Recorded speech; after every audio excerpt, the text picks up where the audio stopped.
એક red alert આપવું છે. અત્યારે આપણા સમાજમાં ખાસ કરીને ગુજરાતમાં સાયબર ક્રાઇમ અને ડિજિટલ અરેસ્ટનું એક મોટું ષડયંત્ર ચાલી રહ્યું છે. થોડા રૂપિયાની લાલચમાં આપણા ઘરના યુવાનોનું આખું ભવિષ્ય એ બરબાદ થઈ રહ્યું છે.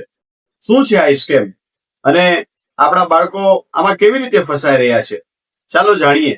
આ સ્કેમર્સ ખાસ કરીને 19 થી 30 વર્ષના કોલેજિયન યુવાનોને ટાર્ગેટ કરે છે અને તેમને એક લોભામણી ઓફર આપવામાં આવે છે કે તમારું બેંક એકાઉન્ટ અમને થોડા દિવસ માટે ભાડે આપો, બદલામાં તમને 5,000 થી લઈને 25,000 રૂપિયા સુધી કમિશન મળશે. મોત શોખ પાછળ પાગલ યુવાનોને લાગે છે કે આમાં આપણું શું નુકસાન, ખાલી એકાઉન્ટ જ છે ને, વાપરવા આપવાનું છે. પણ હકીકત કઈ અલગ જ છે. હકીકત એ છે કે ભાડે લીધેલા આ ખાતાઓમાં ઉપયોગ સ્કેમર્સ કરોડો રૂપિયાના સાયબર ક્રાઇમનું ફ્રોડ કરે છે. એટલે કે બ્લેક મની વ્હાઇટ કરવા માટે કરે છે. અને જ્યારે સાયબર પોલીસ તપાસ કરે છે ત્યારે મુખ્ય સ્કેમર તો વિદેશમાં બેઠા હોય છે. પરંતુ પોલીસ કોને પકડે છે? એકાઉન્ટ હોલ્ડરને. એટલે કે તમારા દીકરા કે દીકરીને, કારણ કે ફ્રોડના પૈસા તેમના ખાતામાં આવ્યા હતા. આનું પરિણામ શું આવે છે?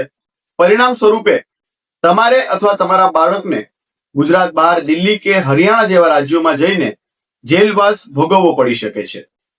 યાદ રાખજો, આ ગંભીર ગુનામાં જામીન મળવા પણ મુશ્કેલ છે અને આમાં આખું પરિવાર આર્થિક અને સામાજિક રીતે બરબાદ પણ થઈ જાય છે.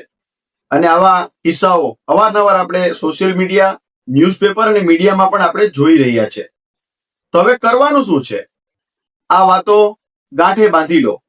પહેલું તો યુવાનો માટે, ગમે તેવો સગો હોય કે મિત્ર હોય, થોડા રૂપિયાની લાલચમાં તમારું બેંક એકાઉન્ટ, એટીએમ કાર્ડ કે ઓટીપી કોઈને પણ આપવાની ભૂલ ન કરશો.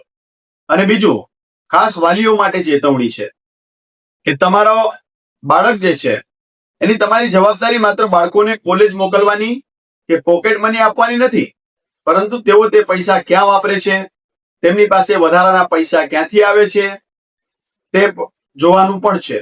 તમારા સંતાનોના બેંક એકાઉન્ટ પર પણ ચાંપતી નજર રાખો. જો તેમના મોજ શોખ અચાનક વધી જાય, મોંઘા ફોન, મોંઘા ઘડિયાળ, મોંઘા કપડા આવે તો તરત જ તપાસ કરો કે આ પૈસાનો આવકનો સ્ત્રોત શું છે. તમારી થોડી બેદરકારી બાળકની જિંદગી બગાડી શકે છે. અને હા, જો તમારી જાણમાં આવું કોઈ ફ્રોડ થયું હોય અથવા કોઈ ફસાયું હોય તો ગભરાયા વગર તાત્કાલિક ભારત સરકારની સાયબર હેલ્પલાઇન 1930 ઉપર સંપર્ક કરી આપની ફરિયાદ નોંધાવી શકો છો. સતર્ક રહો, સુરક્ષિત રહો અને આ વિડીયોને વધુમાં વધુ શેર કરો.